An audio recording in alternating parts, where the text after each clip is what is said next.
Dragon's Dogma 2's glowingly positive critical reception is juxtaposed with an overwhelming number of negative reviews on Steam due to the reveal of a whole list of microtransactions that let you buy everything from camping kits to fast travel enabling port crystals for a few bucks a pop. Let's take a look at each of these items, explain what they're used for, how easy it is to obtain them in the actual game, and consider how egregious the microtransactions actually are.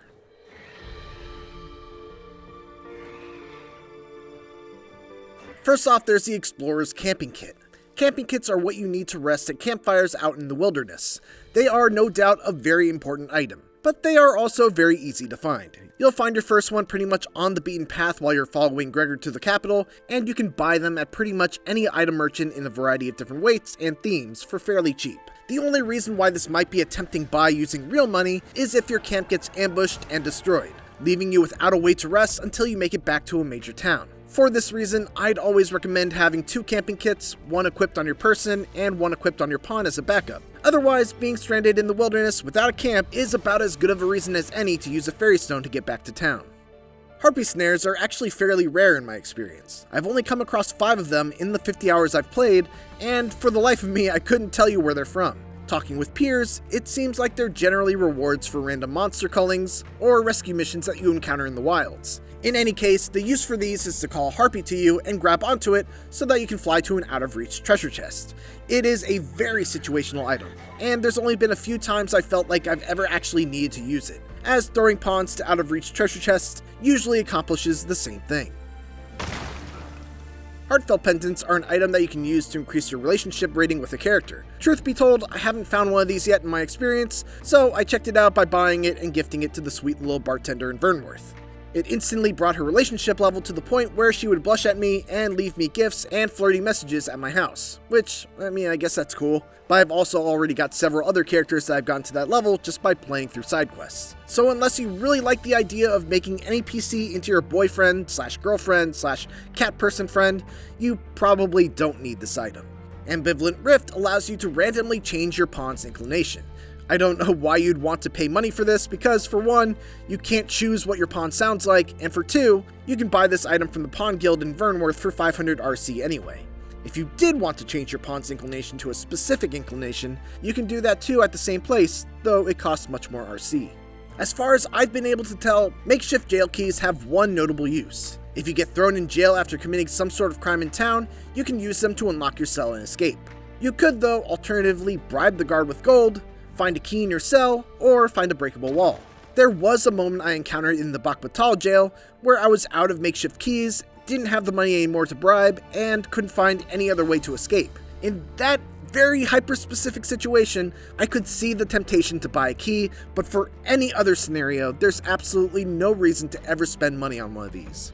Art of Metamorphosis allows you to change the appearance of your pawn at a barbary, something that I can imagine someone might want to do, but once again, you can get this in-game for a relatively inexpensive 500 RC. And now port crystals. Alright, so here's where things get sketchy. Everything up to this point has ranged from either being very situational, to easily obtained by other means, to being mostly useless for the most part. But port crystals are actually a big deal. These are portable fast travel waypoints that you can drop wherever you want and use a fairy stone to travel to them. They are exceedingly rare in this game, with there only being 2 stationary ones in Vernworth and Hard Village, and 4 portable ones that I've found, usually as big rewards for lengthy side quests or by finding exceptionally well-hidden secrets. And just to be clear, intentionally designing an element of the game to be limiting and then providing a paid way to circumvent that limitation is kind of gross, plain and simple. It sucks, and all I can say is that while having 1 or 2 extra port crystals definitely would be helpful, you still also need fairy stones to travel, and those cannot be purchased with real money. So while having extra port crystals does help with fast travel, you're still going to be limited by your fairy stone supply.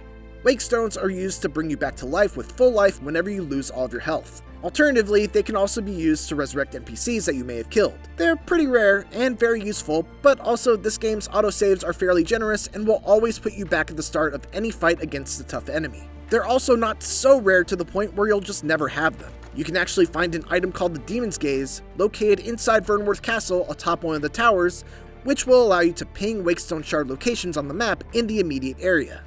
Then there are Rift Crystals, which is a currency used within the Rift to hire pawns that are higher level than you, or, as mentioned earlier, to buy items that allow you to customize elements of your pawns. I never found myself needing to use Rift Crystals throughout my playthrough. You never want to hire a pawn that's too high of a level because you risk contracting Dragon's Plague, and if you're thorough in your exploration, you'll find forgotten Riftstones out in the field, which will allow you to summon higher level pawns for free. So, all in all, the only thing that's worth getting up in arms here about are the port crystals, and to be fair, it is pretty egregious. There's definitely reason to be upset here, but at the same time, it is also true that these are completely ignorable. Let us know what you think down in the comments. If you're looking for extra help with fast travel, check out our video on how to find 13 fairy stones and 3 port crystals without having to spend any money. And for everything else, keep it here on IGN.